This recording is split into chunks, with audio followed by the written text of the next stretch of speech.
Welcome to the Brothers Sinatra podcast, the only podcast featuring two swinging brothers talking about the amazing digital circus. Yeah, we're talking about it. I'm Jack Sinatra. And I'm Tyler Sinatra. And we're the Brothers Sinatra. Recording in person for the first time since people we meet on vacation. Yeah, that was the first one, I think. It was the very first time. Absolutely. Now feels like the first time. Oh, sure does. Feels like the very first time. Mm-hmm. Yeah, and other foreigner songs too. I do not use this podcast to torture our audience. Any torment I inflict is 100% accidental, like any good war criminal, Tyler. Hey, look at this bee I drew. Where is it? I want to see it. I wish I actually had one to hold up to you, but I don't. Yeah, I do want to see those bees after the pod. But listen, we got our socials. They're really popping off, Tyler. Oh, they're popping. You know, you can listen on the various, different, you got your Spotify's, you got your Apple Podcasts. Yeah, that's where you find this one. That's where you find the podcast, but we do other stuff. We do other stuff the on social media. Social media is like TikToks, Instagrams. We got TikTok, those. Instagram. We got the Facebook. We got some stuff on YouTube. Our YouTube is like, it's barely alive, but it's kind of like crawling along, okay? But it's we haven't really focused on it, but people keep subscribing for some reason. I don't know why they're doing that. I don't know why they're doing it either. Because you can watch the videos on Spotify. You don't even have to go to YouTube. But if you're a YouTube person, what kind of there? You don't get everything there, but you get some stuff there. Some stuff. To see everything, though, and to see all of the various places where you can go in the Brothers Sinatra universe, you can always go to veryentertaining.biz, which will take you to a nice link tree where you can just kind of click on stuff and find us wherever we might be.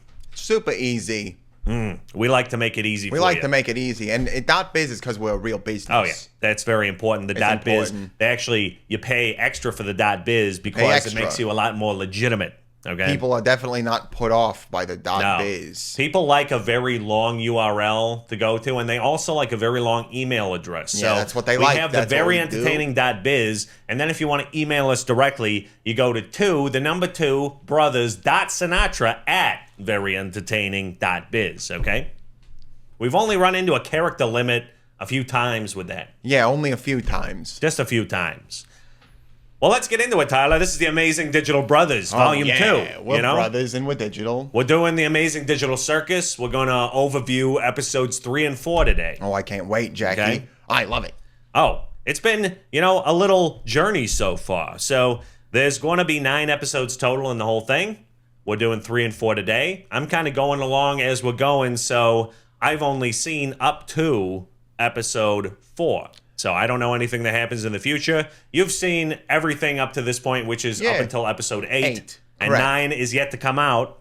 So when 9 comes out in June, it's got that theatrical release, okay? Oh, people are pissed. They're going to make it a big event. Did you see that Glitch Productions, they actually posted on social media, they had like a letter that's like, hey, all you people, this is actually a good thing, for indie animation. It shows that, we have some kind of clout in the marketplace. That's how I feel, too. Yeah, it's like, do you want these people to be able to eat and feed their families and be able to make more of this type of thing in the future? Well, then maybe you should buy a ticket and actually, contribute to the cause. Yeah, maybe do it. Or, be subjected to digital food that doesn't have any nutrients and just gives you the sensation of eating. Yeah. Or you can just continue to watch ads and feed, the capitalist system through all of your ad-driven content. Or you can directly contribute to the actual people who make the stuff, okay? I've never heard you talk like that before, Jackie. Well, when you're in the Amazing Digital Circus, you go and, you really go through your own kind of emotional journey, and you never know who's gonna come out the other side, especially with all these wacky adventures that are going on, Tyler. Oh, yeah. Lots of wacky adventures. So let's just go over some kind of basics here. The Amazing Digital Circus, episodes 3 and 4. I did investigate the rating on this. So TVPG at this point for violence, fear, substances, and gore.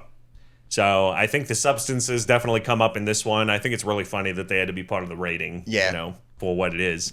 And then the gore is probably due to episode 3. So we get really the main stuff in these couple episodes as far as what it's rated higher for.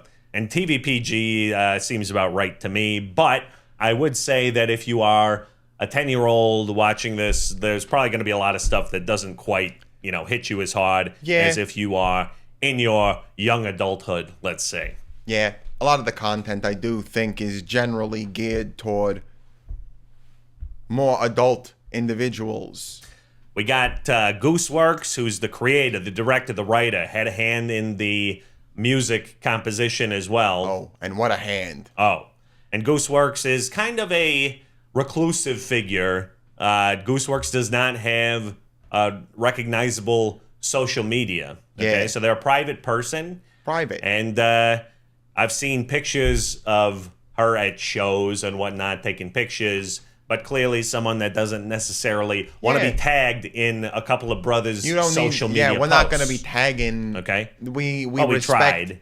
I tried tagging Gooseworx, and turns out it clearly said on the profile, it's like, this is not the real Gooseworx. So, yeah, don't do that. Yeah, I learned from that one. So then we got Glitch Productions is the studio. It's an Australian-based studio, and that's where a lot of the kind of animation backbone of this whole thing comes from, because as we discussed last time, Gooseworx was mostly doing 2D situations with the animation. So Little Run Mo. Gooseworx plus Glitch Productions, and that's kind of where we're going with this. We'll kind of go over the cast as needed throughout, but we got our cast of characters that we introduced last time, and they're all coming back. And there's just a few bit parts that come in, and then we got a few cameos of people that we remember from the first two episodes. So a lot of fun stuff happening. We like it. And some people we've never seen before. Spooky. Oh, spooky. I saw this on Netflix. Obviously, this premiered on YouTube, and that's kind of how it originated. And I've just kind of glanced ahead, and it looks like there were only 7 of the episodes on Netflix. So once I get to number 8, I'm going to have to figure out something else. So hopefully, just go to YouTube. Yeah, that's probably what I'll end up doing, is going They're to on YouTube folks. for that one. I watch them on YouTube. Yeah, he's a big YouTube guy. I watch a lot of YouTube. We're close in age, closer than you would think because we're brothers, but you're a little, you're more 1 foot on this side of the generational gap. I'm more like on this side of the generational gap. So, it's an interesting dichotomy between two brothers. That's why people love this you're podcast. Watching it. That's why you're here. The generational subtext of the situation. Yeah, that's what it's all about. 10 months different in age. It's definitely the nuance of that. These were released in October 4th, 2024, and then the 4th episode was released on December 13th of 2024. So these were in pretty quick succession relative to, the last ones, I believe, were at least 6 months apart. Yeah, they were a while. And this third one that we're starting with was a little less than a year after the first one. So 2 in kind of quick succession. There were some big changes. Maybe not big changes. Maybe more subtle changes, especially when I went back and watched the pilot. To me, when I watched the 3rd episode at first, I thought there was a bigger kind of jump in just the overall style. We'll kind of talk about that. But then I went back and there were some things I missed maybe the first time around. The run times of these were, I think, a little bit shorter than 1 and 2. So these were closer to the 20-minute mark, both of them. 4, I believe, is the shortest so far. And I haven't really done any research into the budget. Do you have any kind of concept of how much you're spending on this stuff? Concept. I don't either. We'll come back with that next time. Next time we'll kind of look into the money. But it is kind of, unless they don't want us to tell you. Right. That's the thing, is it's not like this is a publicly traded company. Maybe or Gooseworx anything, will contact us and they'll be like, please don't say. And they're like, hey, don't. I'm and working also on don't tag my me in goose anything. over here. Rotten Tomatoes. We got 97% audience score like we talked about last time, but there's not really an actual Rotten Tomatoes score, which I think is kind of interesting because there are definitely reviews, but clearly, the thing is, this is very much in the indie sphere. Yeah, it's off to the side, how it should be, in a place where it deserves its glory, Jackie. Yep. And the more eyes that are on it, and especially if this premiere, or not premiere, but their theater premiere, let me say. Yeah. This event that they're having for the 9th episode, where I believe they're going to have also the 8th episode before it. So it's going to be episodes 8 and 9 together in the theater. If that goes really well, and if they make a lot of money, I mean, this thing might expand. You might get more eyeballs on it. And some of those people, those people where it's like they listen to the band before they kind of blow up, but then when the band gets popular, they're like, I don't really like that anymore. Oh, you know? I don't think that's gonna happen. Partially because I don't think they're gonna make another season, Yeah. no matter what. Do you think that there will And be another Gooseworx and Glitch Productions collaboration? Or I have you could heard of see anything in the that, but works? I all I know is that, as I recall, Gooseworx has been pretty definitive in saying that there will not be a season 2. This is a package story. There is one season. There are 9 episodes. Yeah. I don't think there is an amount of, just based on like the internet presence, the things that we don't know and do know about Gooseworx, I don't think they'd budge on it. I could see like them producing extras content for like, they do it for like merch releases or specialty items that come out in their store. I could see them doing those kind of things, but I don't know if they would produce more episodes of Digital Circus. Yeah. I would love for them to do another collaboration. Yeah. And we'll have to wait and see. And Mia Farrow over there, she's getting real excited about the prospect of possibly more Amazing Digital Circus. So if nothing else, do it for the dogs. The dog loves Digital Circus. You got to do it for the dogs. Do it for the dogs, folks. So let's get to our Sinatra summaries. Tyler, you go ahead with your short summary that doesn't really explain much about the episodes. I think it's exactly what everybody needs, and it's what some people listening to this needs. podcast may not actually watch the episodes beforehand. There are some people, weird people, let me say. We love you, but you're weird. That might listen to the podcast and then they listen to, oh, that actually sounds like something I might want to watch in actuality, even though I know everything that's going on. And they might want a little bit more detail to have context about what we're talking about. But then if they have more detail, then you're going to spoil too much of the show. And then maybe they'll be like, I don't want to watch it. He explained too much of it. Well, they can always, skip forward. But I have to say, this is kind of where we're getting into the spoiler portion. So there are going to be spoilers at this point when we get into Sinatra summaries. And then we're going to go on. We're going to give our top 5. We're going to give our bottom 5. We're going to be doing all of this stuff. I don't spoil And you got to be ready much. for the spoilers. You spoil plenty. I spoil plenty. And plus, you have more, spoiler danger because you've seen all this stuff. I've only seen these episodes that we're talking about, so there's much less possibility that I'm going to spoil things, going forward after this stuff. Anyway, Jackie, we should get started on the summaries. Go ahead. Our digital friends continue their adventures with a horror show horror house and a Monday day working at a fast food restaurant. 2 places you would definitely expect to have an incredible amount of introspection. I like it. Yeah, that's pretty much all that happened. Well, here's what actually happened. Okay, wow. Starting with the mystery of Mildenhall Manor. Kane sends the crew minus an absent Zubul to the haunted Mildenhall Manor, where Kinger almost accidentally pulls Pomni into the much scarier of 2 doors.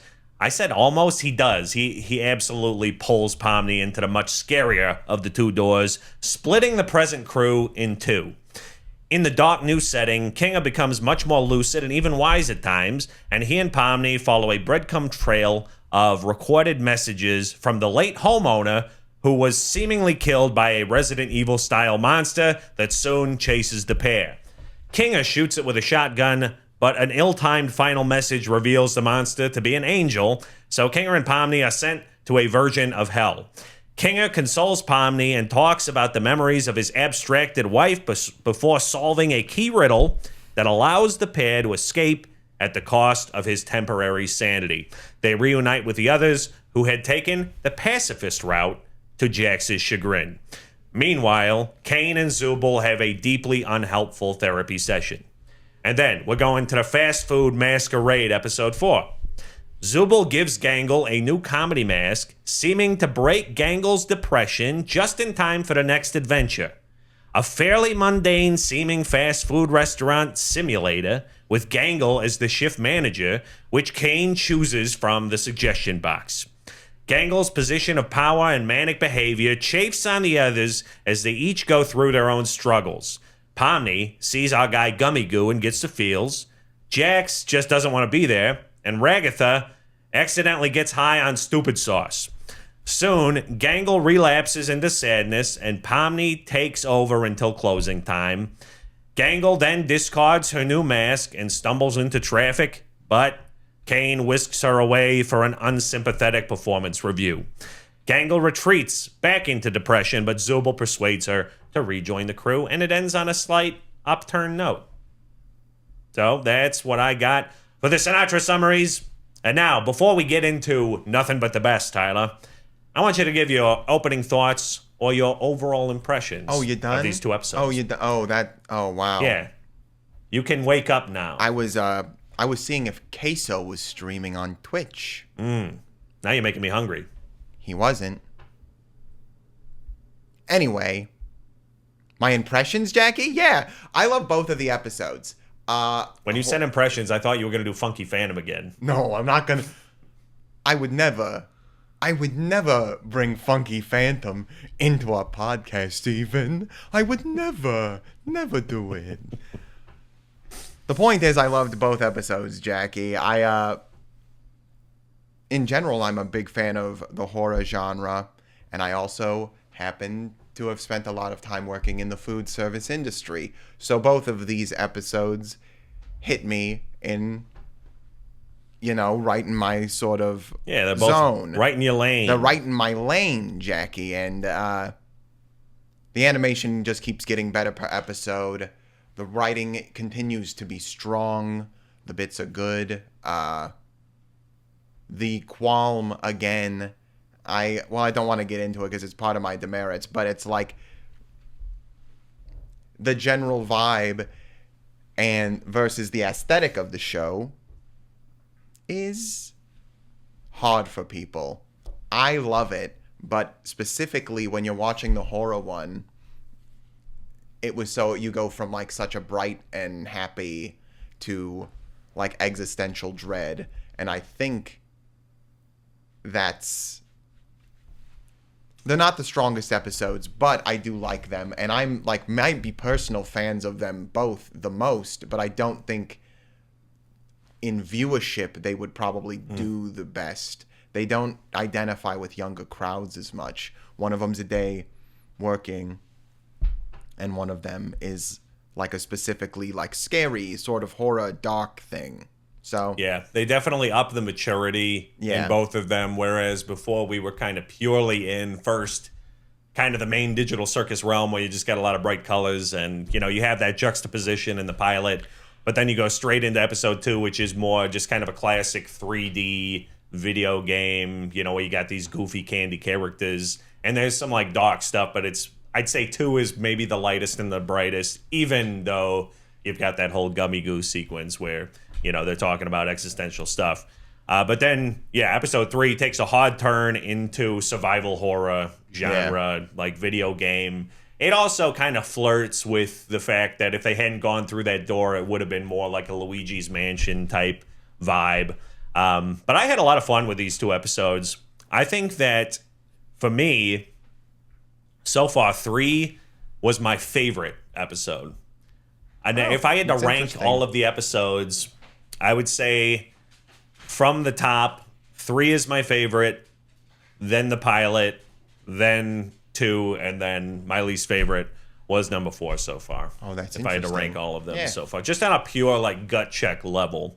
They all have things to like, and they all have things that are fun. For me, it's just from a pure enjoyment level. I think the pilot is just very watchable, and every time you watch it, you pick up something else. So I think that's a big part of it for me. I think 2 is maybe the simplest for me to understand, but I also just like hanging out with Gummy Goo, and I like the mission there. And then number 4, I think the reason why it's lowest for me right now is they really pull the rug out of the kind of video game. It doesn't feel as much like you're in a video game. It feels like you're in like a regular life, except... And then you get these cameos from characters that you've seen in the other episodes that come in. And like part of me really likes that because you got, various times where, well, maybe just when Gummy Goo comes back, basically I'm talking, they're contending, Pomni is contending with the fact that, kind of revisiting that and does he remember me and all that. We can get into more of that later. No, we're going to get into it. But number 4, I think maybe was the most scattershot for me overall. I think you would have to say... Above all, it's a Gangle episode. Oh, for sure, but Gangle. Everybody kind of has their own thing Whereas in 3, it's more of a Kinger episode, and it really is much more focused on Kinger than 4 is focused on Gangle. Yeah. So, and we'll talk about these episodes a lot as we go forward. Another thing that I wrote down, other than just the animation style shift, which you noted, and I'll have to go back. I'd love to take a side by side because this morning I ran the pilot back just a little bit, and one of the things that I thought when I started with number 3 is immediately it became just so much more apparent to me, the reflections in the eyes and things like that. But I did notice going back and watching the pilot, that was there already. They already had reflections in the eyes, but it's just a little bit more high definition, a lot more textures when you get to number 3. And there are some things that I thought were new in 3 that actually were in the pilot, but again, it's just kind of upscaled a little bit when you get to 3, 4. So if you watch 1, 2, and then you go 3, 4 like we did, you can really sense that pretty dramatic quality shift. And I don't know if that's due to more manpower on their side, if it's just a focus on we're going to now go beyond the late 90s, early 2000s aesthetic and just push more into kind of what we can do as an animation studio. I don't know the reason, but you can definitely, I'm not tell. smart enough to even know like what technically they're doing. So you know what I mean? I mean, it's just like more hours of rendering, and it makes sense that the pilot would be a little bit pulled back. Yeah. But it's interesting that then the second episode was kind of the same as the pilot, but then now that we're in this kind of horror aesthetic, it feels much more like at least kind of at a minimum you're in the Xbox 360 PS3 kind of landscape, We've evolved Yeah. from the Beast Wars animated series to So just some things that especially I'm really talking about episode 3 here. The things that I wrote down that it reminded me of as I was going through were Luigi's Mansion, oh yeah, Resident Evil, BioShock with the tapes that they encounter, when you got the monster that Kinger kind of gets locked in the what do they call it in it, the dead lights. The dead lights, yeah. And then obviously Luigi's Mansion borrowed from Ghostbusters, I think, so I just wanted to write Ghostbusters down as well. Just the concept of vacuuming up I also ghosts. got a very like Amnesia Dark Descent vibe. There's something following you. You're following a trail. It's classic horror. Yeah. And then we in some light research. Mia, why are you here? Oh, Mia wants to be part of the podcast. Mia, come on. You can be part of the podcast. You want to be part of the podcast? You want to be part of hop up. Okay, you're just going to sit there? That's fine. That's fine. She's got a lot to say about all of these different horror references. You want to go lay down? Go lay down, Mia. Oh, you're going to sit there. That's fine. You can She's stay gonna there. sit there. So, another one that I just want to mention is that when I was looking at just the Reddit of kind of where did this come from, and I was curious if any of my references were mentioned. Basically, no, they weren't. A big one that people said was Evil Dead. Yeah, that makes sense. And then Jacob's Ladder was another one that people mention a lot. I've never seen that Both movie. things that aren't like readily... I've seen Evil Dead one time a long time ago, so I'm not familiar with it enough. Have you seen Evil Dead 2? I'm just kidding. Probably not, Tyler. Have you seen Army of Darkness? Parts of it. Parts of it. Very different film. Okay, let's get into the good, the bad, and the brothers, starting with Nothing But the Best. So this is where we do our... folks. 5 best parts, 5 best things about these 2 episodes, Tyler. Oh, yeah. Starting with number 5. Go ahead. I thought reusing the NPCs doesn't mean they know you. This was mine as well. I called it counter cameos. Yeah, okay. So I loved the concept that Pomni sees Gummy Goo. I love Gummy Goo. I already said I love Gummy Goo. We all love Gummy Goo. We all love Gummy Goo.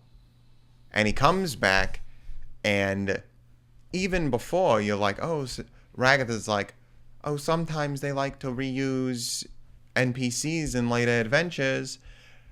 Here he is. And she's like, oh, I'm going to get to talk to Gummy Goo. And as far as the viewer is aware, as far as Pomni's aware, he has no idea who she is. And that's even worse, I think, than them being able to talk again. It's like he was just looking at her like, oh, she's a desperate fast food worker. Yeah. The whole time. And there was a fleeting moment at the end that that like if you freeze frame it, if you're watching Gummy Goo when Gangle comes over and is like, you need to get back to work, and she, because up to that point she hadn't said his name. She did say when she was at the counter, like, I'll call your name when it's ready, and he's like, it's because he didn't give out his name. Give his name. But then when Gangle comes over and she's like, you got to get back to work, she's like, I'm just trying to talk to Gummy Goo. And then Gummy Goo, after she says his name, he like does a little like, you know, he like starts to like point his finger a little bit, and something in his eyes change. So what does that mean? The internet is obviously the people that want it to be so are like, that means that he remembers. Means he remembers. It's probably more just like, how do you know my name? How do you know my name? You know, that's probably the Occam's razor of it. It also could just be as simple as like, maybe we've met before and I don't remember who she is. Yeah. Maybe I've been at this restaurant before and I've given my name and she remembers who I... Do you know what I mean? It's like, there could be so many, but the concept for Pomni, for the human players, that these NPCs come back and like, they do not remember the relationship that you may have had with them in the previous adventure. Oh, great concept. It's the best. It always works. That's a great... I mean, this is something that happens in other forms of media where you have this whole relationship with a person, and then even if it's not an NPC, it's like they lose their memory. Yeah. Or for some reason, it's like you encounter them in a dream, you have this whole life, and then you encounter them in real life, and then you say, hey, like... Happens in a lot of video games too, Jackie. And then it's like they're meeting you for the first time. So there's that like moment of heartbreak. You know, it works every time. So I think they do it well here. It's the amnesia concept, Jackie. It's the amnesia concept, not the game amnesia. You know, I wish beyond all wishes that we have some crossover with Video Game Donkeys fan base. So if I say amnesia, people will just understand, but they won't. Anyway, Jackie, that was also your number 5? That was my number 5, and while we're talking about Gummy Goo, I also wanted to just go back and talk about his order that he orders at the counter. So he comes up and he orders a sausage bacon jaffle combo. Now, what do you think a jaffle is? Oh, I don't know. Sausage bacon jaffle. Is that... So it's got to be like maybe a waffle, combined with something. Yeah, that's what. So what could the J be? I mean, it's not like a Jamocha, because that would be like a Java waffle, sausage bacon. Well, that might work actually. You know, have that little bit of coffee with the sausage bacon. It's kind of like a breakfast thing. Jaffle. Sausage bacon jaffle combo. Oh, is that a real thing? Is this an Australian thing? Yeah. What is it? A sealed toasted sandwich. A sealed toasted sandwich? Toasted. So it's like an Uncrustable? Yeah, an iron it's like an press. empanada? It's a specific iron, a jaffle press, and it presses bread together, sealing the filling inside. So it's basically like an empanada. Okay. Sorry to diss your culture, Australia. Wow. Basically an empanada. But then the other part of the order was 6 hash browns for the other two. And split between the two of them. And then one of them was like, oh, I forgot to ask for a kid's toy. And he's like, you're not a kid. It's like an adult toy then. It was just fun to be back with our Gummy Goo gang, you know. My arms are too short. My arms are too long. It was, the first time that I saw the episode, I was like, oh, there's our guys again. Just to point out some other counter cameos, because that was kind of my whole category. We had the Orbsman. That was the first guy that came up. He was from a previous adventure that he just has inexplicable digital sound. It's like, okay, number 57. And then Ragatha's is like, oh yeah, he's from a previous adventure. And Jax is like, oh, I hate that guy. So I appreciated that one. He was kind of he was almost like a Mega Man, but made of orbs. Yeah. That's what I kind of thought of. Orbsman. We had the mannequins, so just the wooden kind of artist mannequins. One of them ordered the stupid burger, which kind of sent Ragatha on her episode arc of just being really dumb, the whole time, or just kind of having no filter. She said like a lot of truths, and then we had the cereal mannequin, who he was standing in line and he's like, "Do you want to order something?" And he's like, "No, I'm okay. No, I got this cereal." And then, of course, you had the Gloink Queen, who first went through the drive-thru, but then came inside the restaurant with all of the Gloinks. And I didn't clock this at first, but I mean, the Gloink Queen was a lot smaller than in Oh yeah, in the first episode. Oh, absolutely. It's like massively huge in episode 1 as kind of that boss, but obviously had to. I don't think they have a show the Gloink Queen coming in through the door, out through the door. You just kind of see her inside and then outside. But she could squeeze I don't through. know. But even so, she could squeeze through. Jackie. A much smaller Gloink Queen than we saw before, but with the same energy. Same energy. Was it the same color? I will have to go back and look at that. Part of me thinks it was a different color, but I might be crazy. One was dark, one was light. It's they true. were in a cave. But like the one in episode 1 that I just watched was red, so I definitely go back and just like make sure that it's the same thing, or if they're might be a mixing demerit. the textures. I don't know. It's not a demerit. I mean, we're in a digital world, and Kane can change things up as he does. Do whatever he wants. All right, number 4, Tyler. Small moments of character connection between these two episodes. We've got Jackson Pomney. This is no particular order. At when it's mundane at work, where he's not making fun of anybody. He's just like, "Hey, what's up?" Yeah, that was the most human Jax moment between so far. Him and Pomney. You got like Zubul and Gangle at the end of the episode. She's like, talking about how Ragatha normally comforts everybody, and Gangle's like, well, I don't think she's genuine all the time. It's hard to sort of go to the person who always comforts everybody and expect it to feel the same level of comfort every time. And Zubul's like, well, I like talking to you. You should talk to me. That's a nice little moment. Kinger and Pomney in the manor. Oh, wow. Some of the best, character work between two of the main cast that we've seen so far. We'll talk a lot about that as we go forward here. Mia, I'm trying to talk about really meaningful character development. Mia likes it too. That's what she's saying. She's trying to chime in and say, I appreciated that character moment as well. Yeah, that makes a lot of sense. And then Zubul and Kane, they had their little therapy session, which wasn't for Zubul really, even though it was supposed to be for Zubul. Ended up being more for Kane. But in the same way... I have more about that as we go forward as well. But all of those moments between these two episodes, I think they're giving us a little bit more of these one-on-one... There's much more character development overall.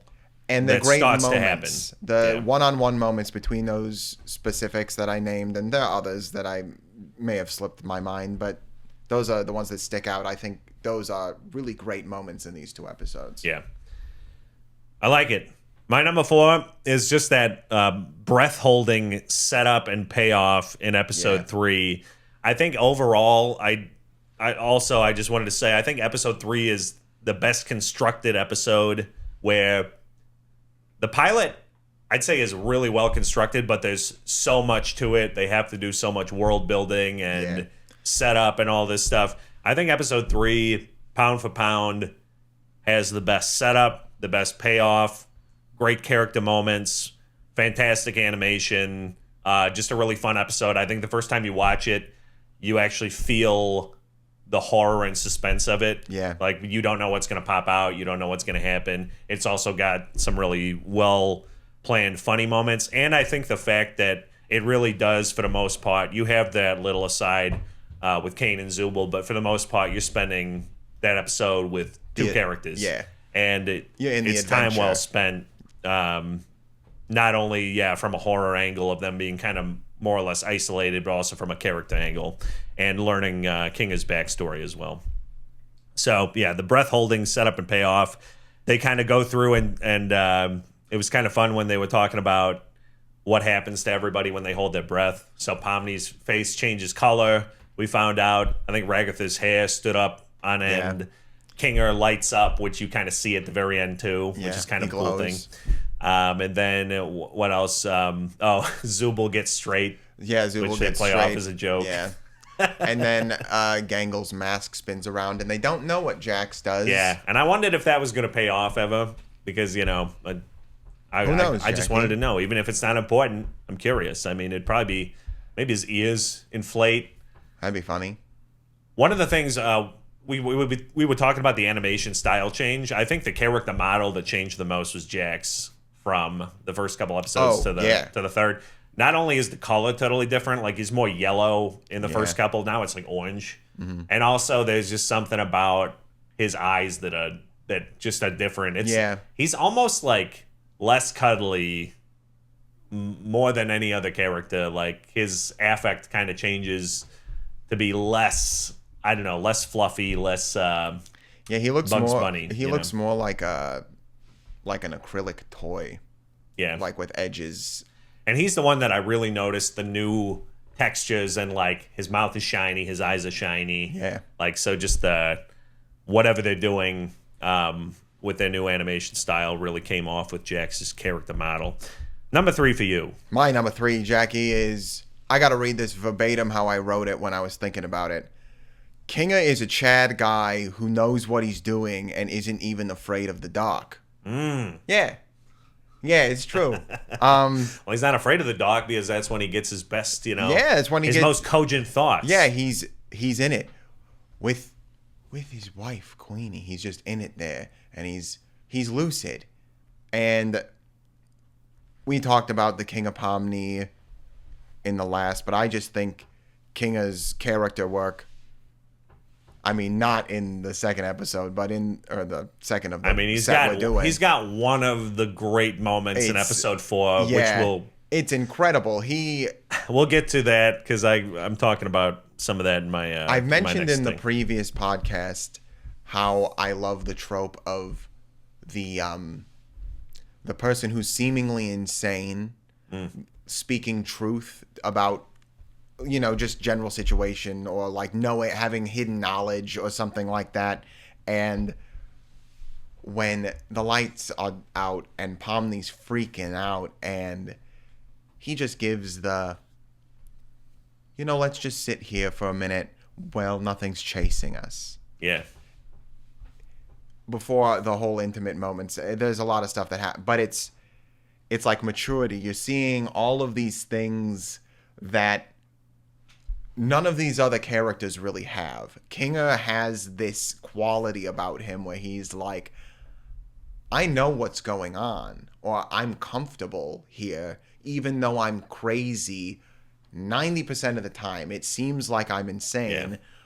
That may be his coping mechanism, but ultimately, when he's at his best, he is calm. Yeah. He is collected. He knows exactly what's going on, and he can get out of any situation in this world. Yeah, and he's been there the longest. Yeah. He's the one who has just survived, and so you would expect a level of calm. He's a survivor. He's my guy, Kinga. We can't pay for the license. Wait, hold on. I was almost there. If I didn't use different lyrics, we'd be in real trouble. So King of the Chad. King of the Chad. That's your number 3. Number 3. My number 3 is Gangel's training video from episode 4. Oh, yeah. So I just want to paint the picture here. Gangel orders Jax to clean the bathroom, and Jax says something like, I like you better when you're sad. Ooh, tough one. Tough one from Jax. And basically, there's this whole manic episode that Gangel's going through in this entire episode 4. And, that would have been a nice name for the episode. They could have called it the Manic episode. Oh. But, but neither here nor there. So Gangel's like, maybe you just need some more training. At that time, two giant disembodied hands come, almost like the master hand, like we were talking about. Master hand. Just big, like Mickey Mouse gloved hands. Grab Jax, take him into this back room that's basically just like an empty dock, square space with like nothing in it, and there's only a single kind of projection screen TV, and then this very low fidelity VHS type training tape with Gangle comes on screen. Yeah. And immediately he's like, when did you have time to film this? To do this? And then Gangle on the screen is like, I know what you're thinking. I don't want a career in fast food. I want to be a comic artist and eventually launch my own manga-inspired webcomic. And it's cool to have dreams, but you also need to remember that they're completely unrealistic, and you need to stop trying. Yeah. And that to me felt like Gooseworx just talking through the screen, like, of their actual life. So that was very funny to me, just imagining, maybe Gooseworx once worked as a shift manager in fast food or something. Maybe that's not the case, but that's how it felt when I was watching this. I get it.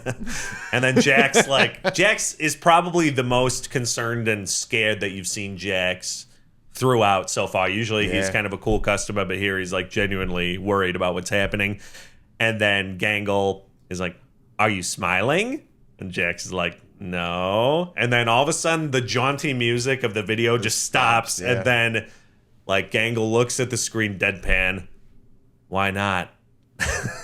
And then all of a sudden, the recliner appears out of nowhere. There's this like Barca Lounger type recliner, and then there's four mechanical hands that just grow out of the seat, grab Jackson, shove him against the screen, and it says, it's time for your employee reevaluation. And then all of a sudden you get the black and white comedy mask kind of going, and then there's like, again, like a little tune. So like he's getting re-educated, it's got Clockwork Orange. Clockwork Orange, exactly, that kind of thing happening. So I think other than the counter cameos that we talked about, of the moment to moment in that episode, that's probably my favorite sequence, is just that very kind of surrealist Jax watches the training video. And again, I think that's a trope that works on me all the time. Anytime you have a creepy lo-fi training video or like a found footage style, every time. Oh, I mean, it gets my brother Jackie every time. Folks. It gets me Put every it in time. Every movie, every horror movie that has some kind of like an older tape that gets played. The Ring, The Ring, sure, but even there was in the show that I just watched on Netflix, something really bad is going to happen. There was something like that, like an old camcorder recording. Anytime you have something like that, isn't VHS like a whole series of those? Yeah, VHS is like an anthology where it's different creators, but they're all making it on like, it started at least where they were making it with VHS. I think now it's kind of expanded, but yeah, the expanded universe. Now they do DVDs and Blu-ray, and obviously Blair Witch, that was the whole thing. But even when it's like the main movie or the main show is like normal, but then the characters inside watch something. Right, exactly. I know exactly what you're talking about. All right, number two. Number two, Jackie. This is what I'm calling bits and gags. Ooh, bits and gags. I like it. It's like the box that Zubul has for all of her parts. Yeah. Take out a bit here, a bit there. A gag here.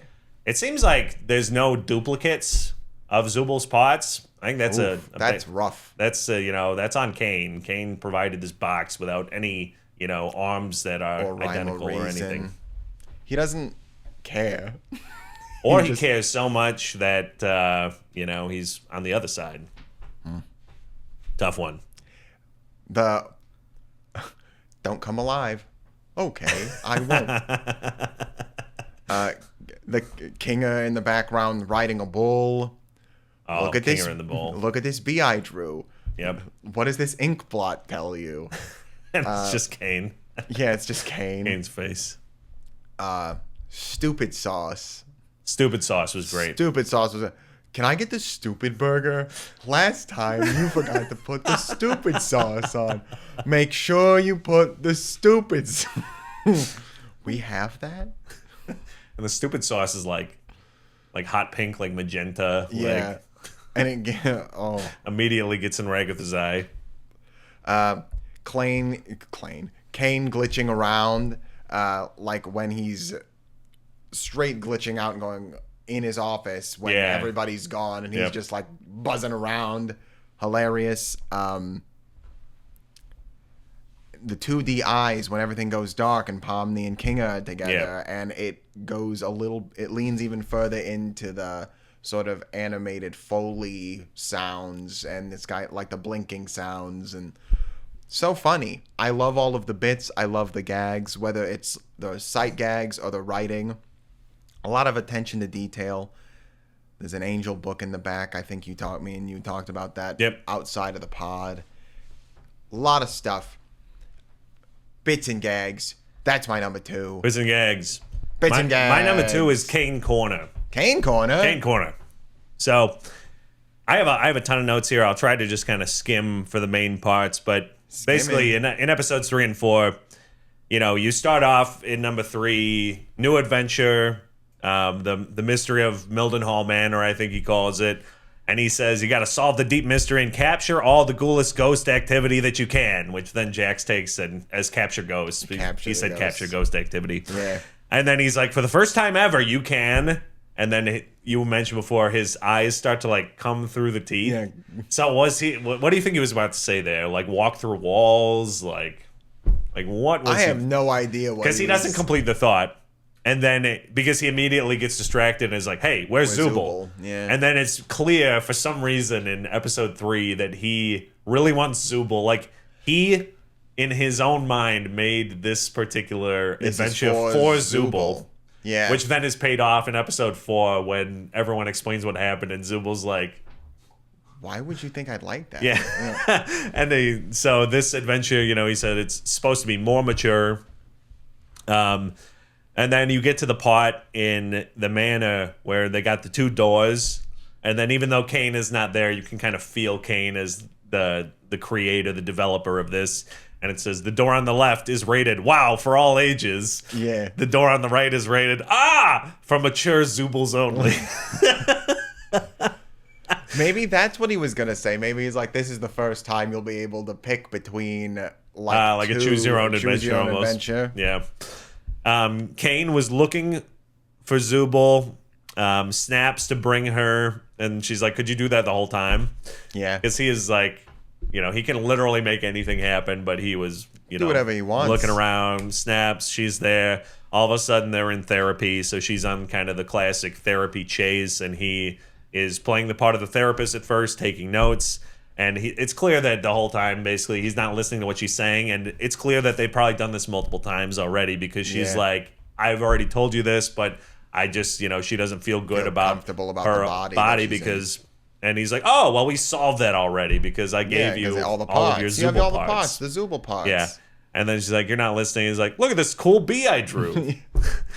And then that line that I kind of used in the intro... I wrote down, I do not use my adventures to torture my guests. Any torment I inflict is 100% accidental, like any good war criminal, which is kind of just a throwaway. Yeah. Zubul, it's clear she doesn't care about adventures. Kane, again, doesn't listen. Zubul hates herself. We talked about. Nobody likes your stupid adventure, she says, which kind of sends Kane... on an existential is like, making adventures is my art. It's all I exist to do. All I'm good at. And then he starts to really kind of short circuit. The world actually starts glitching. Yeah. And then that's shortly after he shows that ink blot. It's like, what does this make you think of? And it's just his own face.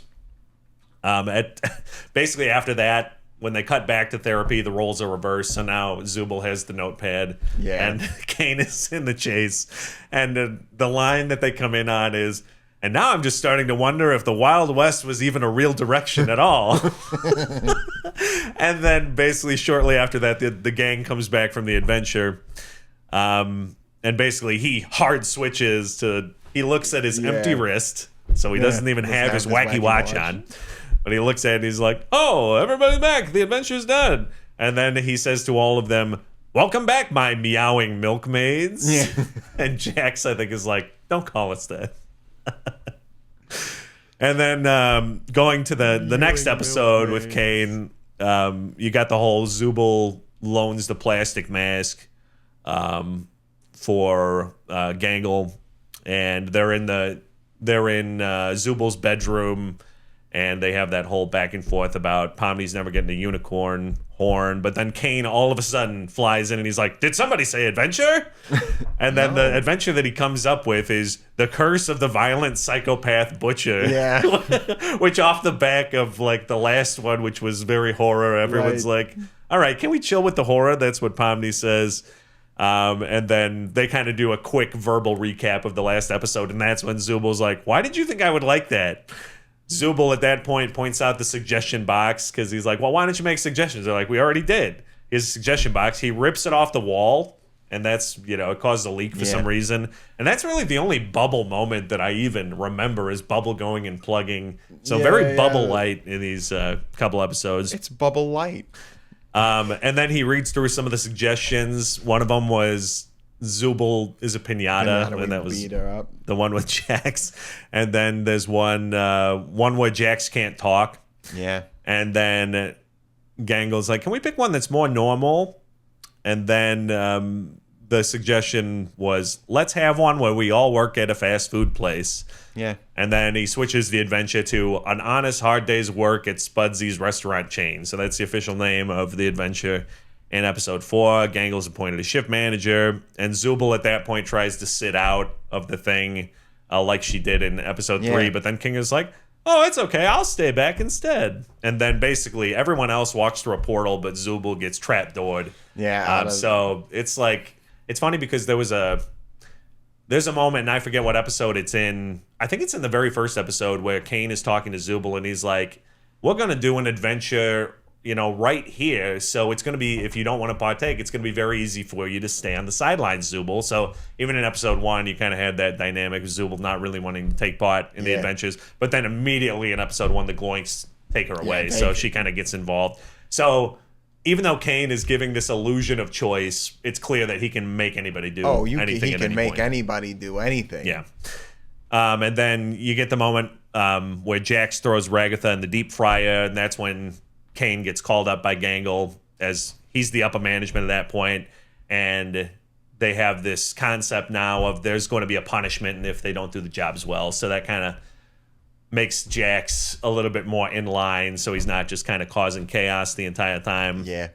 And then Kane is basically absent for almost that entire episode 4 from that moment until the very end, where you get Gangle stepping out, about to get hit by the semi-truck, and then all of a sudden she's in Kane's office where she gets her grade, and then you look at the grades for everybody. Literally everybody gets a B+ for all of the various things that everybody did. So Stupid Sauce Ragatha, Pomni doing all of her different things with Gummy Goo. So everybody literally across the board gets a B+. Except Kinga. Except Kinga gets an A+, and he's riding the bull.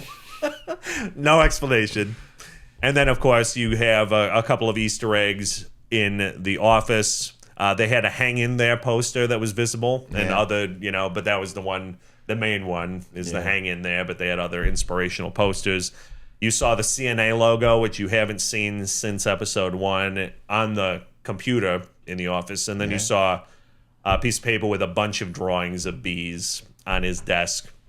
And then that glitch out happens after she leaves the office. So that was Kane Corner. A little bit long, but I think it's just, all the Kane stuff. Kane was chairman of the board last week. He won set of episodes. He's an important guy. I think he's the most important force. I mean, he establishes himself as the ringleader. He's the only kind of non-human main character. It's like how much of him is actually sentient, how much of him is a program. So, fascinating character, Kane. That was Kane Corner. So what's your number 1? My number 1, Jackie. And honestly, I'm not going to pretend I understood it on my first watch. But on the second watch, I understood. The concept of the plastic mask on Gangle, I think, was an incredible idea. Her comedy mask breaks all the time. She's used to being sad. This mask is plastic and goofy and manic, and they're not used to it. And there are multiple times. When she goes out with Pomni, she takes it off. She drops it on the ground. Normally, a single fall, the comedy mask breaks, and then the sad mask again, and the tragedy mask. But then she has to go and put it back on to be the shift lead again. And I think it's so interesting because I didn't really clock it as like her real personalities, or like maybe like medicating herself, or just putting on a regular mask. Do you know what I mean? It's like there's like a couple layers that I didn't really consider, and on the second watch I'm seeing her in a different light with the mask on, and then with the honest conversation and the sort of anime ending that they have where she's running away with them having thrown the mask and accepted her tragedy mask as what she is, but in accepting that, she has stepped out to a worse fate, being hit by, if in real life, if having gone through this in a regular mundane day working at a fast food place, you come to the realization that you're comfortable in your own skin, and maybe this is better than putting something over, or putting a mask on, hiding yourself, acting different in front of people, only to come to like the Clerks original ending of, I wasn't even supposed to be here today, and then I get hit. Original ending of Clerks is you get shot, but in this, it's you get hit by a truck, and I felt like I got hit by a truck at the end when I realized it, Jackie. And I think it's a great concept, and it makes Gangle's character sad, but authentic, and ultimately very honorable. Yeah. I think it gives her a lot of depth where I didn't really expect it from sort of a goofy, manic episode. Yeah, my read on the ending where she pulls off the mask and is wearing the crying mask but smiling. Yeah. Was you hear that people that are going to take their own lives, like people see them that day or the day before, and they have this like they were happy when I last saw them. They were at peace. So that's kind of how I read it, is like it's that moment where like, did she mean to step out into traffic and end a life? I don't know. I don't know if it reads that way, but that's immediately what I thought of, is like, she has this piece of accepting that she is, this sad version, and, you can't paper over that. The mask over the top, it's just like, I mean, she's in a depression, but she has to put on this face when she goes out into the normal world, and obviously she's working at this job where she's got to be this different person to be a shift manager in a position of power. But as people start to tell her things, and it's Jax just being Jax, it's also Ragatha with the stupid sauce, so Ragatha doesn't have a filter, who says, something along the lines of, she does. I don't think she says I prefer you when you're depressed, but she says like this manic version or this happy version of you is really annoying, or something like that.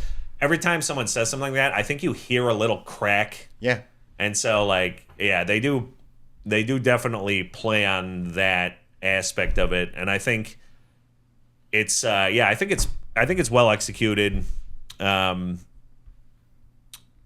it's not my favorite thing, but I appreciate what was going on there, and I liked all these episodes, so it's not like it is at the bottom of my rankings of the episodes, but it doesn't mean it's bad, because all of these are, just to go to Kane's ranking system, they're all at least at a B+, but maybe they're all at a B+. But some of them are like King of Riding a Bull, so.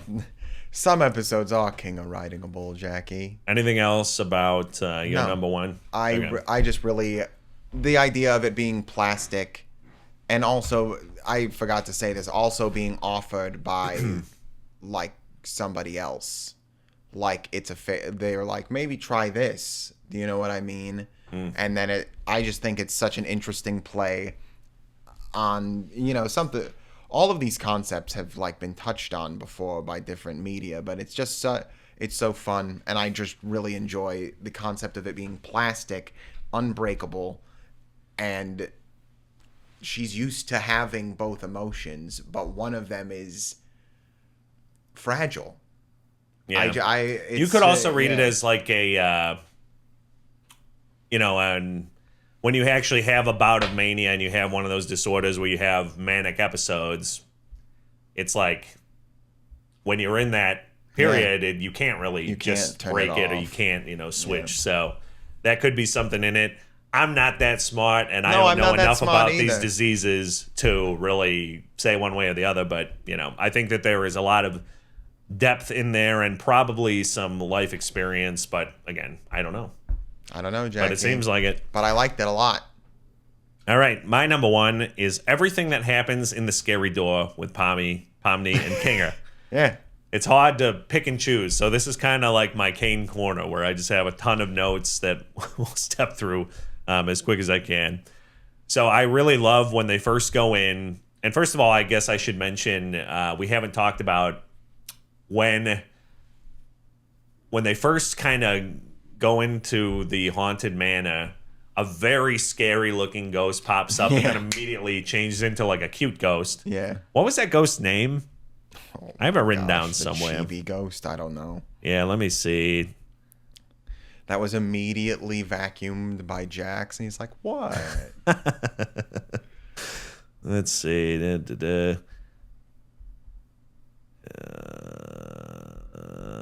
Ghostly. Yeah, his name is Ghostly. So he comes in, he's like, hey, I'm Ghostly. And he starts to introduce, Ghostly, I think he introduces the two doors, and then that causes Pomni's eyeballs to pop out of their sockets, which is critical for how they get into the scary door. So in the background, as you have this Ghostly, and then Jax, vacuums him up, and then everyone's like, why did you do that? King is trying to put her put her eyes back in. He's still got one of her eyes in his hand, and then Gangle's comedy mask, Jax throws it at the scary door. Yeah. And so it goes in, and then King is like, oh, I'll get it for you. And then he ends up dragging Pomni down, which is how they get down into the scary part, the mature rated adventure.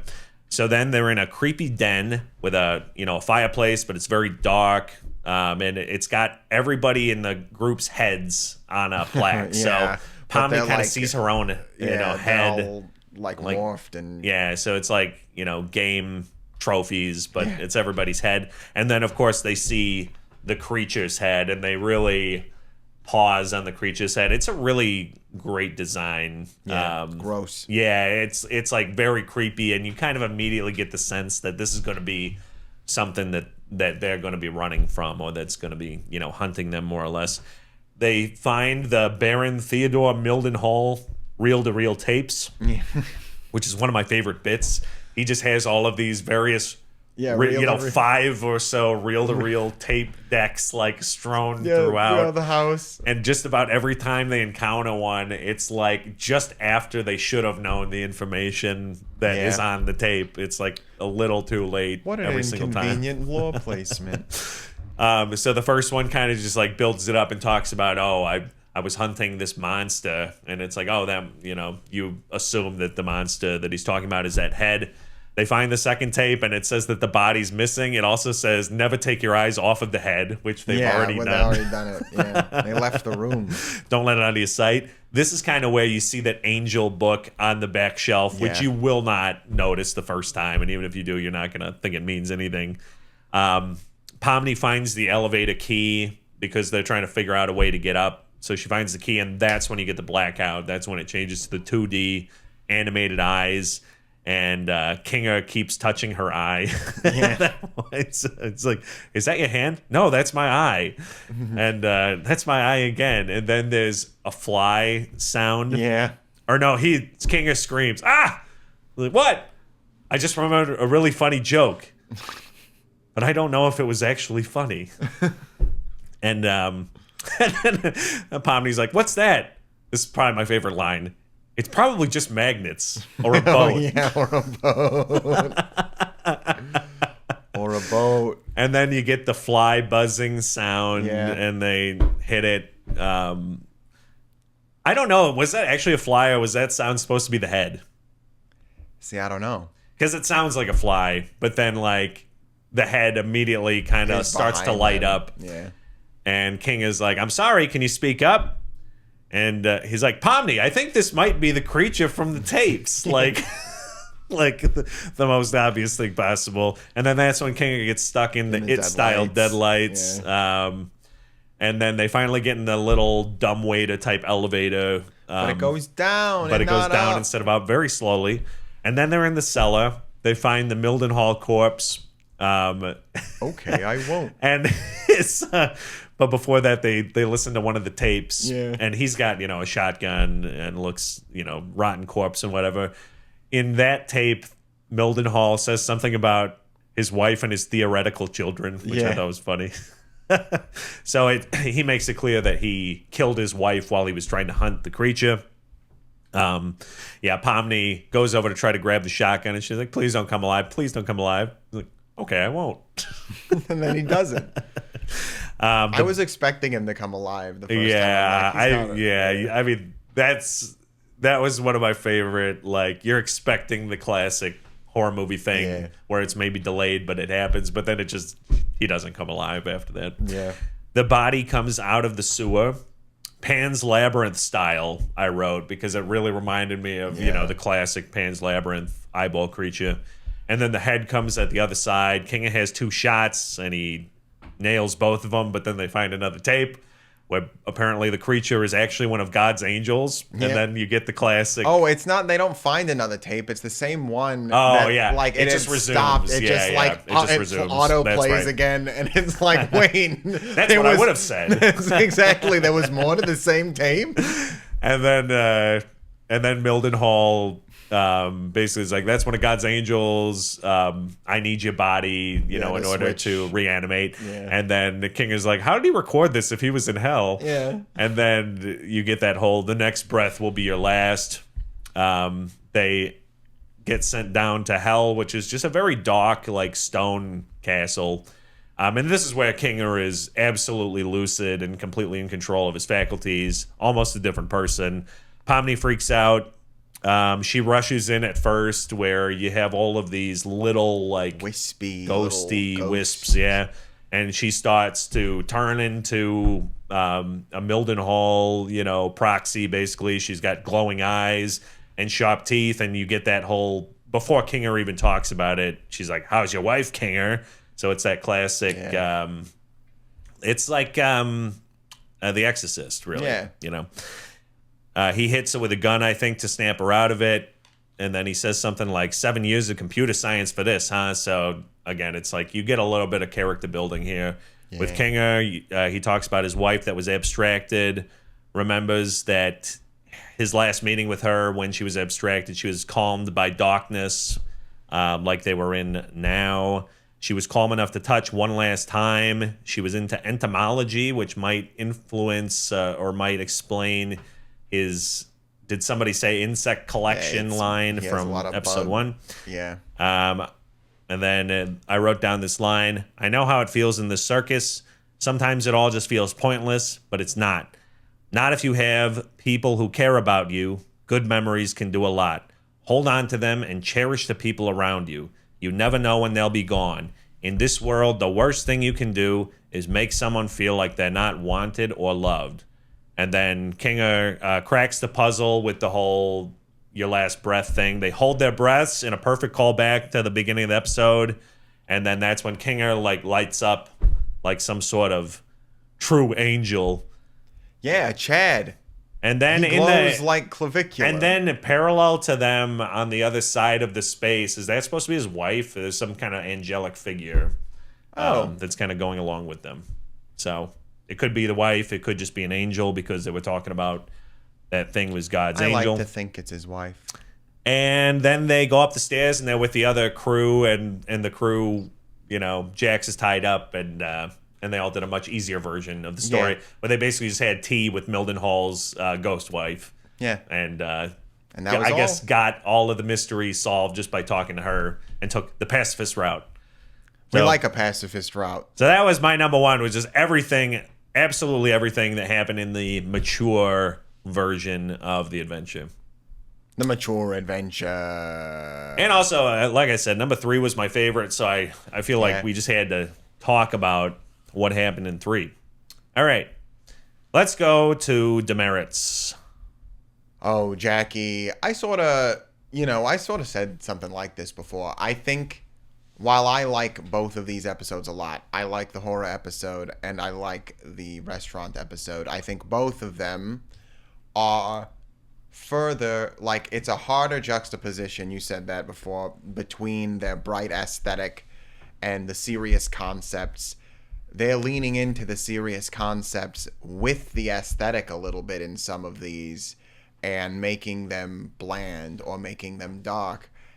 And I think just generally, after the first 2 episodes, and I don't know if this is indicated by viewership, I think these 2 episodes are like less rewatchable overall.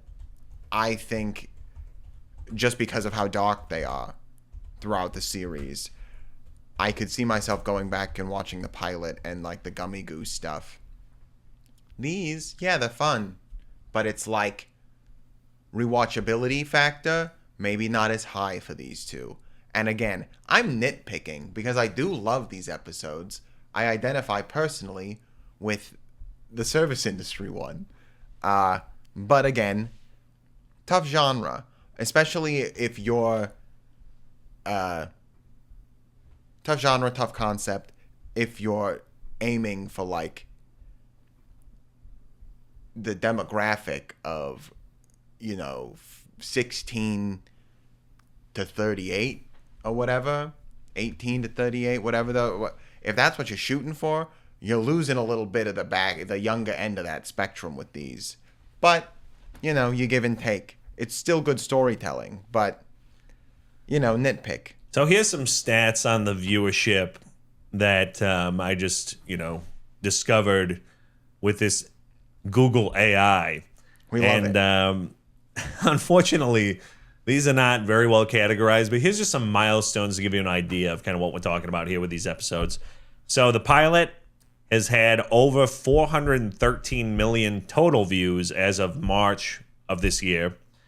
The second episode surpassed 127 million within its first year. Number 3, Mildenhall Manor, that we're talking about, reached 46 million views on YouTube within 2 months. And then number 4 had about 20 million within 24 hours. So, of course, it didn't really give me similar metrics to compare. That's crazy. Why would they tell you how long it took you to get to different amounts of views? That's like an insane way to compare. This is why, kids, this is why AI isn't reliable. That's the most insane comparison of numbers I have ever heard in my entire life. Why don't we just... Yeah, you know what's funny? You could just say the raw views of all of them. So what's funny is actually when I now tell it, hey, just give it to me straight, Doc, the pilot, by far the most watched. Far the most watched. Yeah. 423 million. I can see that. Number 2, about half that, less than half, 174 million. And then the 2 that we're talking about, 52 each. So about equal viewership for those. But yeah. But less than the less. first 2. I'm honestly really surprised at the drop off, but I also wonder if you aggregated then, because the first one was YouTube exclusive for a bit, probably went viral. No, I'm sure there are some people that didn't come back. That happens with anything that you put out there. But when you add in the fact that they got things on Netflix after, I don't know if it's after the second or whatever, but when you have this in more places, obviously those numbers are going to start to get diluted. And there's going to be some people that favor it on the streaming platforms. Not me. So very interesting. Stream this. That's what I say. Okay, so that was your number 5? That's my number 5. My number 5, the one nitpick that I had of an otherwise flawless Kinger episode, number 3, the one line I didn't like that really felt to me like I've said this before. I don't like feeling the writing, like I'm watching somebody write lines. Yeah. The one that really didn't work for me was he says, "I'm always taken back to that moment when engulfed in darkness." I just didn't. When engulfed in darkness, to me, he already takes a character shift in that moment, which I can go along with that ride, but I think that the vocabulary and just like it just didn't feel right to me. I feel like people don't talk like that in the dock. Yeah, exactly. There was a much simpler way to say it. It just didn't feel natural to me. That's it. Just a nitpick. That's my number 5. This number 4 is also a nitpick. My number 4, Demerit. Ooh. I think the Mana episode could have been a little scarier. They built a lot of tension. They did a lot of... Honestly, not particularly like, scary. I was never like, I can't... I gotta look away. And I know that I just said that, it wouldn't, the viewership, we just talked about it. My number 5, tough genre, tough concepts for these 2 episodes. But I do think if you were to have made it more scary, I think you would have gotten like the real horror heads, the people who are like, oh, I'm in it for like the real jump scares or actually being afraid. There was no point where I felt like really scared. There wasn't like a jump scare kind of thing. There were parts that I thought built well, and there were like some thriller aspects of it, but ultimately I didn't find myself scared. So it could have been scarier, but again, could have been an aesthetic choice by them. Yeah, also there are people who will feel the opposite. Exactly. There are people that will say that was way too scary for me. Way too scary anyway. I'm curious what my wife would think about this episode if I can get her to watch this stuff, because she strikes me as a person that maybe would watch that and be very scared the whole time. Yeah, see, I might just have a high tolerance for horror movies. I'm really into like old 80s body horror and stuff like that. So it's like trauma. You're a big Fly guy. Yeah. Oh, big Goldblum guy. Whoa. Oh, Goldblum. Lifer finds a way. Anyway, different movie. Yeah. That was my number 4. Just could have been scarier for me. All right. My number 4, and I actually wrote down something that I then, when I went back to watch, found that I was wrong. So for some reason, I did not notice in the earlier episodes that Kinger had these bloodshot eyes. And I think the reason why I didn't notice is because I think when they're zoomed out in the first couple, maybe they're not. But then when they zoom in, you can see it. So again, it's just with the upscaling and the extra detail that they have, it was just much more apparent to me. But I will say that my number 4 overall is, I think I like the new animation style. However, I wonder if I would have preferred this show if it had stayed in a more early 2000s, late 90s type game animation vibe. And because that's part of, I think, why I like the first 2 episodes so much, is because it reminds me of your Mario 64, Donkey Kong 64, those types of platformer type. The rare titles, the Conkers, exactly. So as we move, especially when we got to Mildenhall Manor, I like it for different reasons, and I like the fact that all of a sudden it's like we're in the Unreal Engine, Oh, wow. When Unreal Engine 6. Yeah. But whatever we're on, I don't even know what Unreal Engine we're on. But I don't know. It's like part of me misses the old vibe, and part of me still kind of wishes that we had moments at least where we almost had the perspective from outside the computer when we're looking at kind of the first couple seconds of the pilot, where it's the truly more pixelated version of things. I think there's a version of this where it's way more fun, probably a lot more niche, and probably would lead to a reduction in viewership. So I understand why they didn't do it. I also understand, as a small animation studio, it behooves them to show that they are able to do this more elevated level of animation. But, I also think the rounded... Ultimately, if you're talking about scaling it down to a lower resolution for like those older games, you're talking about more rigid. It's like polygons and stuff. You could see angles. And I think in animation, all across the board, 2D, 3D, I think the world has sort of learned that the rounded Disney-esque, the big eyes, the more soft features sells more merchandise. And I think you would be foolish if you have the opportunity. I gotta tell, the Jax is an incredible character design. I think Kane is as well. All of those, it's the chance for you to make merch, to do different things with them. I do think it behooved them to push the animation forward. I think it would have been different had they been lower resolution. I think the merchandise would have wound up different. I think it would have affected the bottom line. Yeah. But yeah, that's my just number 4 nitpick. It's just, I'm a little sad that we're moving away from that earlier vibe. Number 3 for you, Tyler. Number 3, not a nitpick. Not a nitpick. This is an era, and it bothers me beyond all reason. Kane says, "All right, everybody, into the fractal noise," and opens a portal. That isn't a fractal. It's just like fractals are like a sequence of the same image.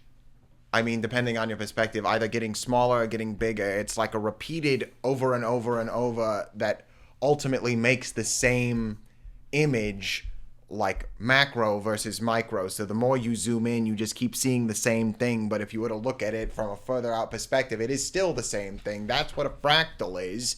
And that's not what the portal is. The portal just looks like some sort of the old like iTunes, pulse imager thing when you're playing music in the background. That's like a background for your screensaver. Yeah.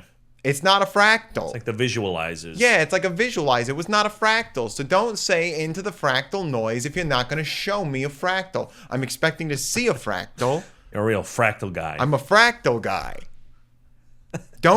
It's ultimately, it's like one of those things where it's like, yo, don't use the word if you like aren't gonna, because it means something. You can't say into the fractal noise and then not show me a fractal, or not play a noise that could be whatever. I was just like unnecessarily bothered about that, and that's why it's my number 3. I just looked up fractal in the dictionary that day. And then I've known, Jackie. Read it every day. I've known what a fractal was ever since we spent that day on that lake in Wisconsin. Oh, that day felt like 4 days. Sure did. To me. Number 3 for me. This is Jack's Corner. So these are all of Jax's various activities in these 2 episodes. Not necessarily in order, by the way. He puts Ragatha in the fryer head first. Tough one. I mean, that's his first action as a Spudsy's employee, is to take his coworker, Ragatha, and stick her head in the fryer. Luckily, she's no worse for wear. I was actually concerned at the beginning. It's like, wow, is she going to be like disfigured for this entire challenge? No, she's fine. And, just have a little stupid sauce and she's fine. She's fine. To kind of set off the events of episode 4, he line drives a softball straight into Gangle's face. Yeah. I mean, and he says he didn't mean to do it. No, he threw it directly at Gangle. He's doing it on purpose. He said in like the first or second episode where he's like, I just like messing around with people. Yep. So he then, maybe even worse than that, he emotionally wounds Gangle when he says, he said basically, I like you better when you're sad. No, he says, I like you. He doesn't say basically. He's like, I like you better when you're sad. Yeah, tough one. And coming from him, it maybe doesn't. I think that's like the first straw. But then when Ragatha on Stupid Sauce says something similar, I think that is what really puts Gangle in it. So maybe Ragatha sneaky in number 3 as well, because maybe at least Jax kind of says what he feels and means, and maybe Ragatha doesn't. And, maybe just be a little bit more 100% Ragatha. Yeah. Honesty, I feel like would have gotten a lot of these characters a lot further in just this whole general situation. I don't know. He vacuums the cute ghost, Ghostly. Tough one. I would say I would have enjoyed, having a little more time with Ghostly. If I didn't know that he listened exactly to every word Kane said and knew that, like, if he wasn't doing it maliciously, you know what I mean? It's like you knew he wasn't doing some sort of malicious compliance. He's like, yeah. I know that I can misconstrue his direction to mean this, therefore I'm going to do it. Yeah. You could have given it to him as an honest mistake, but no, Jax, absolutely not. You knew what you were doing. Ghostly didn't deserve that. No. He was, he probably had more to, say about He did. He was in the middle of a sentence and he was just like... and what a vague mission overall. The adventure, even when Kane describes it, he's like, capture as much ghost activity as you can. What does that even mean? Like, on camera? Yeah, right. Like, it's like, what so could that I guess even you can't mean? be too mad at Jax because if you capture the ghost, you capture the activity. Yeah. And I guess Ghostly's not really gone. He's just kind of in the vacuum. So, but the vacuum of space. We never see him again. And then the last thing with Jax is he doesn't share his breath holding effect, which we talked about. Kind of irritated me. It's like, just tell us what happens. It's like, not that hard. All right, number 2. Number 2, Jackie, not a nitpick. Bomb the aside. It's one of the... They do it really well. I'm like hit or miss on some of them, but I think ultimately it is something you have to do if you're cutting between characters all the time like they do in these episodes, where you're in the middle of like a situation that happened and there's like an aside. It is like a punchline, but it's the first line that you get when in your new scene. Pomni says, that's more about gloink reproduction than I ever wanted to learn at the counter. And I think it is completely unfair for you to even mention gloink reproduction and not give the viewer a little bit of insight on what gloink reproduction is. That's a demerit. I want to know if... Especially because based on her reaction, it sounds like it's, intense, crazy. Interesting enough to be, something that you don't want to know about. It's like, she why? reacted similarly in the horror house. So I want to know what this gloink reproduction is. That's a demerit. All right, that's a demerit. That's number 2. That's number 2. My number 2 is just an overall feeling. I have lumped in here. I already said it's kind of a light Bubble pair of episodes. I'd like Bubble to have more to do. But really, mainly... He's a Bubble fan. As we're going through these episodes, we really developed Kinger a lot. We got a lot more with Gangle. We're still a little light, in my mind, on Zubul, Ragatha, and Jax. So I'm assuming that as we go forward, there's going to be more. But my nitpick here is that they still feel a tad underdeveloped. Jax had that moment where he kind of has like the only human moment that we've seen so far. We've kind of talked about that. He also has a moment of fear, so I appreciate that. Ragatha's on stupid sauce the whole time, and then other than that, we've only seen Ragatha trying to be helpful in the pilot and then getting somewhat glitched.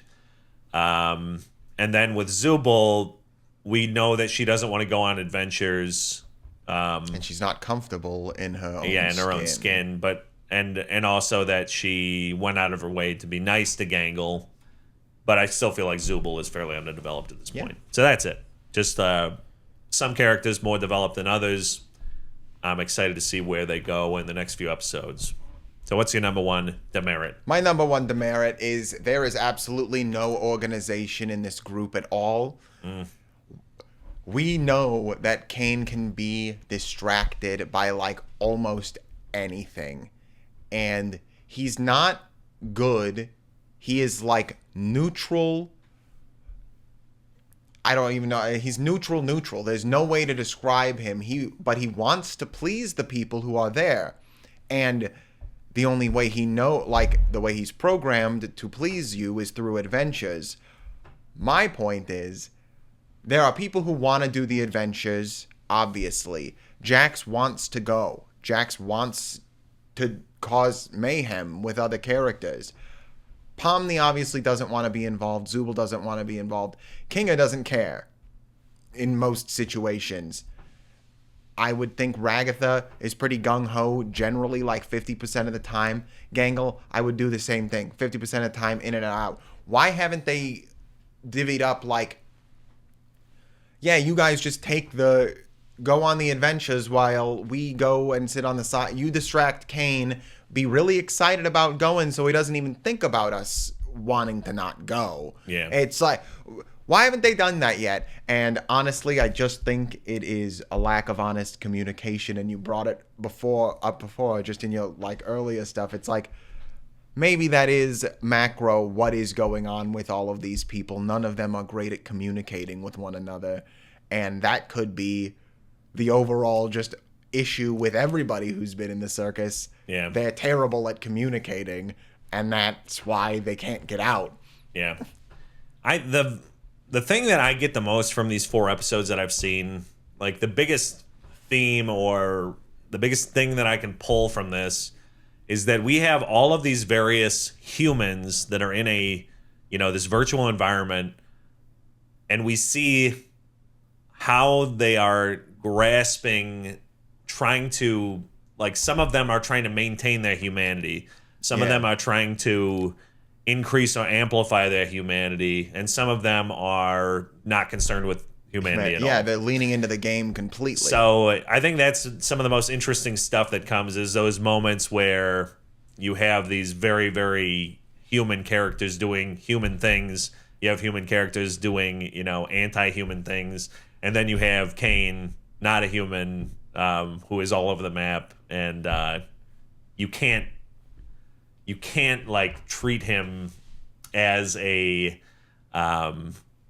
rational actor, right. I mean, that's true. And honestly, you can't treat him as like a trusting narrator either when when he says anything about, because he's also in the first episode, you'll be like, he says, you can't remember your names. Your minds are one thing that I can't control. Yeah. And then Ragatha has stupid sauce in her eye, and she becomes stupid. It's good that you brought that up. I was thinking about that. Is that controlling a mind? Right. This isn't in my demerits because I think it's intentional, and I think he is lying. The point is that it's like he is an untrustworthy narrator. And we had Pomni's nightmare. It's like, we have no idea how because also the nightmare could be real. All of these things are like, they don't sleep. They don't eat, they don't sleep. All of these things are...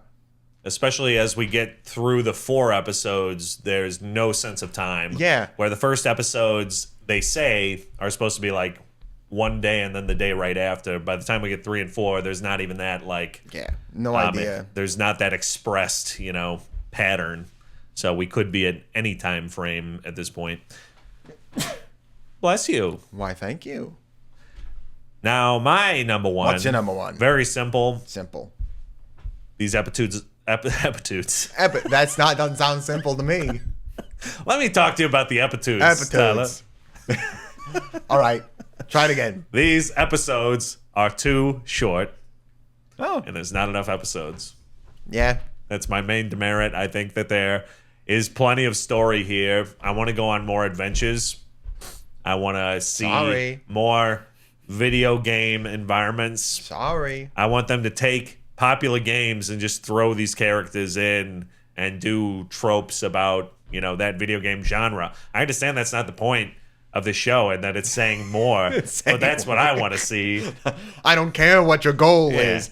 Give me candy. I want to see candy. That's what I want. I want bubblegum and candy. I want to see him in Far Cry. I want to see him in Tomb Raider. I want to see him in, in a Bethesda game, where they're doing Skyrim. You already activities. said you want to put him in Mario Kart. Why don't we get him in Mario Kart? Let's get him racing. Let's get him racing. Let's get him playing Mario Tennis even. Okay, so that's my only thing is like... I was a Crash Team Racing. I'm about halfway through these episodes and I'm just sad that, there's only going to be 4 left and then... Obviously, the 9th, and then that might be it, and I might have to just, No, it will be it. Head canon. I am convinced there there's no power in this world that will make Gooseworx write more episodes. Get ready for some fan fiction. Yo, yeah.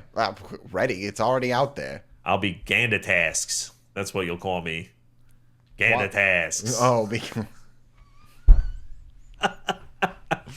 you did like Austin Powers Random task. I was like, job. I was like, what Very did similar. you say to me right now? Gandatasks. What are the words that are coming out of your mouth? All right, Jackie. Let's go to the awards. Yeah, we gotta give some awards. The Strangest in the Night Award for the best cameo, feature, or minor character. And I'm just going to name some nominees before we. Oh, you're gonna give rolling. nominees? Because I wrote down a lot of I different only wrote possibilities. down one because there's Okay. only one. Well, There's only just one. wait on yours, and I'm going to rattle off my nominees here. So for me, the Angel. The angel. The freaky, scary angel guy. First, we think it's a monster. Turns out he's an angel of God. Oops. Gummy Goo. Obviously. Great to see our gummy guy. We love Gummy Goo. Stupid Sauce guy. Stupid Sauce guy. Just one of the best moments. And then very similar looking to the Stupid Sauce guy, the cereal guy. Cereal guy. I wonder if those mannequins at first were a placeholder. And if they just decided, let's just keep some of them I would have, as the mannequins. to be honest with you, great choice for me. Yeah. I really like, because you can sort of, I don't know, they're empty. They're literally You can empty just make canvases. a case. Yeah, you can make a case that Kane just like got distracted and didn't. Yeah, and he was flush like, it oh, out. yeah. If I need like repeatable NPCs or Yeah. crowds, it's like, why not just use the test mannequin or whatever? And then my last nominee after Serial Guy is Baron Mildenhall, who I just enjoyed all of the Mildenhall tapes. So Okay, and also I won't. yeah, exactly.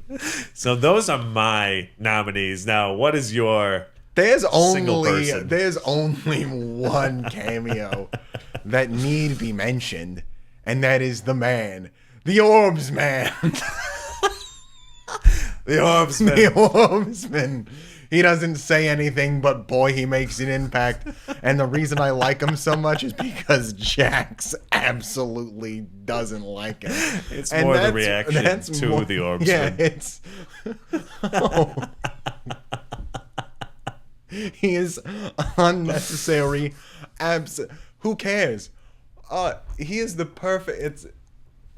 It is literally reason enough that Jax dislikes him for me to put him at the top of a category and give him an award, because whatever he did on a previous adventure that could make that man dislike you and Ragatha like you, you win, dude. I don't know what it was, but Orbsman, you've got the strangest in the night. I'm gonna give it to one Baron Theodore Mildenhall. No, it's crazy.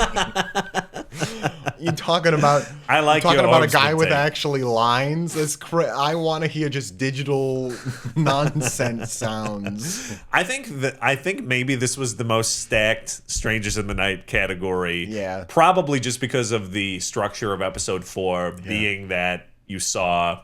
And I didn't even include Ghostly. Ghostly's a great little character they threw in Ghostly's there. good. You had Ghostly's Mildenhall's wife, who I think it's funny that he was like a scary, grotesque, like modern looking, mature, like almost zombie type guy. And then his wife was like a Mario ghost. Yeah, basically. Mario. I was literally gonna say a Mario ghost. Yeah. All right, let's go to Me and My Shadow for the best pair or group. Well, I think this one's pretty undeniable too. I have two nominees. Even though I was joking about Yeah. Orbsman being undeniable, I still think he's great. I think Pomni and Kinger are. Yeah, they're one of my nominees. Yeah, they're definitely the standout too. I guess if I had to pick another two, I would give it to Kane and Zubul. Kane and Zubal's a good one because of But the whole therapy The thing. therapy thing. But they don't really, I don't think they act. But they're not with really a each pair. other. Yeah, they're not a They're kind pair. of just like It's like- together. And I don't really consider Zubul and Gangle a pair yet either, even though I do really like the interactions. See, I did include them as a nominee because of just that final moment, but you're right. The award has to go to Pomni and Kinger because of, Yeah. in the 2 episodes of people that spend time together, they by far spend the most time together. And they it's have the most developed most relationship real. at this point. And they talk about actual stuff. Yeah. It's the most hard-hitting moments, yeah. serious moments, funny moments, There's stressful moments. There's some gravity to what's going on. Yeah. It's Chairman the of the darkest board. episode. Chairman of the board. Even though I would normally give it, I'd normally just give it to Kinger. I can't just give Chairman of the board to Kinger every single time, Jackie. Well, let's look at the hits. So he's got that great character development in 3. Yeah. He's got, a lot of great lines where, he said it could be magnets, could be boats. Yeah. He shoots the angel head and the body. He has 2 shots. He nails both of them. He cracks the puzzle of, we have to hold our breath. He lights up like a beautiful light. Like a beautiful angel. And then in episode 4, he has the standout moment of being pictured riding a bull and gets the highest grade of A+. So who's going to beat Kinger with that resume? You know what? You're right. It is Kinger. I am putting him in Chairman of the board. My 2 nominees were Kinger and Pomni. I think it's going to be really hard. It's so funny because Pomni is we are Pomni. Yeah. Pomni is the most human character. Yeah. Pomni is constantly reaching out to other people, expressing humanity, bringing humanity into this environment, and she's the one that offers Gangle, I'll close up, you can go home. She's constantly trying to learn lessons and then acting on her learning. She has that moment with Gummy Goo where she's trying to reach out across, that NPC divide and whatnot. But it's so funny. It is so hard to actually say that Pomni wins any of these categories because she doesn't have, she never has my favorite moments. Yeah. She's involved constantly. But, I don't know what that says about... I think she's an incredibly effective character, and maybe in retrospect, or maybe if we were taking this entire thing as one season, maybe she gets higher, but I totally... What was your other choice for Chairman of the Board, if not Kinger? I was going to say just because of... If I had another choice, it would be Gangle, but ultimately only because it's the second episode's focus. And Yeah.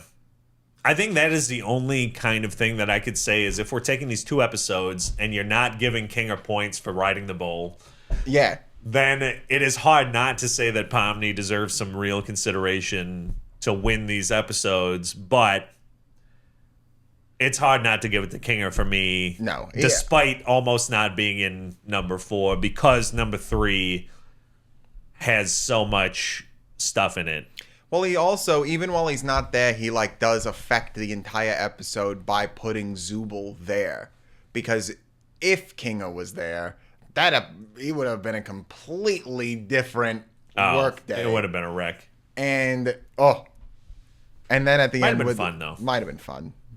But basically, Kinger's role is being played by Ragatha, who takes the stupid sauce. She's kind of doing things that Kinger might be doing anyway. Although I could just see his hands ending up in various places, and I think at the end of the day, get there, his hands are gone. At the end of the day, it's better to get time more with a few of the characters and not necessarily everybody at once, so that you can have these moments where you can have Pomni and Kinger and develop a little bit more.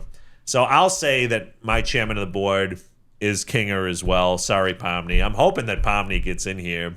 Maybe in the 9th episode. We'll see. Maybe. Can I change my Chairman of the Board to the Orbsman? I'll allow it. So my rating so far out of 5 Franks is maintaining that 4.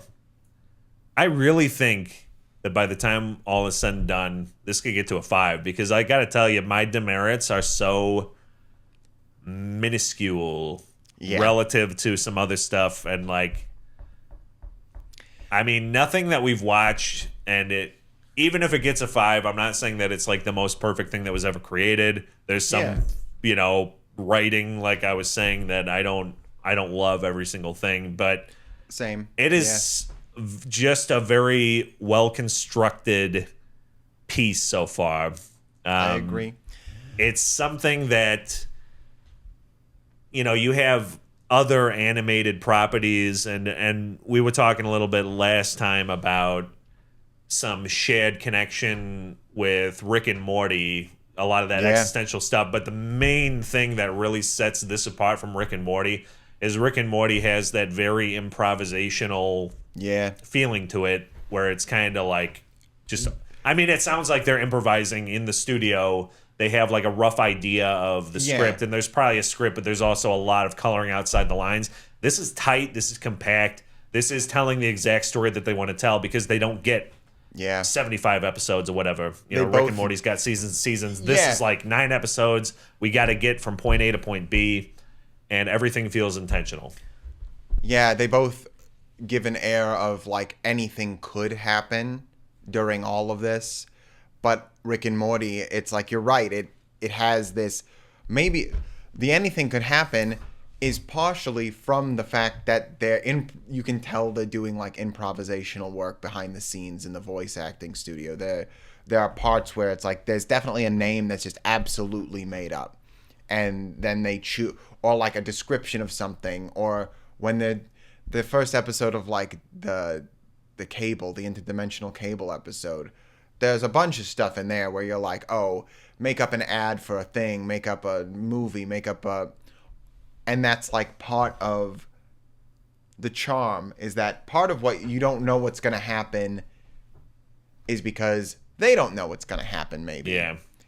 In this, it's the viewer doesn't know what's going to happen, but you can tell that it's completely planned out, and you can see that there are all these through lines that are intersecting and weaving between one another. Yeah, and it rewards a rewatch, because something will pop up in episode 4. You'll go back and you'll watch the pilot and you'll be like, oh wow, there's some connected you knew about tissue this here. And I don't want to. I mean, again, I've seen more episodes than you, and I don't want to get too far ahead. There's a lot of stuff that does connect, and I do think that when this is at its finale, the final moments, we will get a wrap up of that is completely satisfying.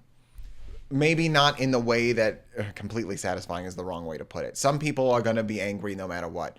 My point is that, like, from a storytelling perspective, it will make sense and the loose ends will be tied. You may not be happy with how they are tied, but I don't think that there's a storyline or a piece of information that has been given so far that they're not going to follow through on later. It's not like anything's an afterthought. Yep. All of it is front of mind, and I think they're going to contend with everything that they bring up. Part of the reason why I got so mad about the fractal noise thing, it's like they're smart enough to know what a fractal is and to show me some, whatever. Anyway, I'm not going to go back to it. Rating out of 4 francs for me, Jackie, I'm maintaining a 4. 4 so far. Next week, we're going to be looking at episodes 5 and 6. Can't wait. Continuing along. And then the week after that, we're going 7, 8. And then we're in a holding pattern until the 9th is released. But we're having a lot of fun in the Amazing Digital Circus. And I think that's going to do it for us today. So thank you, everybody, for listening to the Brother Sinatra podcast. I'm Jack Sinatra. And I'm Tyler Sinatra. And we're the Brother Sinatra. Take care, everybody. Bye.